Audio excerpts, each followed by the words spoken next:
Text fields are fillable fields where users can input text on their mobile form. That text will then be placed on your PDF in the location that you placed the field. There are 3 types of text fields: long text, short text, and static text. To place text fields, from the Add panel, click, hold, and drag the field to place on your form. Then use the control points to resize. Long text allows for multi-line typing. If a user might need to enter more than 1 line of text, it's best to use long text. Short text only allows a single line of text. If the text entry will be short, such as a job name or address, use short text. To see how these will appear on your mobile form, click Test at the top of the page. In the mobile test screen, you'll notice that the long text box is larger and will automatically start a second line when the text reaches the right margin.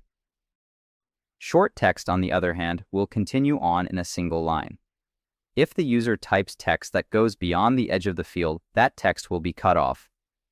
Note, it's best to use short text for phone numbers and postal codes since number fields do not allow parentheses or dashes. The third option for text is static text. This is text that the user cannot alter on the mobile form. Use static text for section headers or instructions.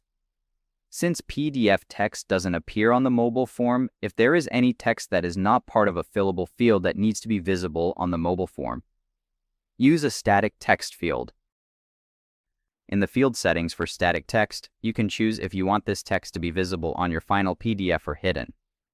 If you choose the Hide on PDF option, when you test the form, notice how that text still appears on the mobile form, but not the completed PDF. To edit the field after it's been hidden on the PDF, select it from the mobile outline and the field panel will appear.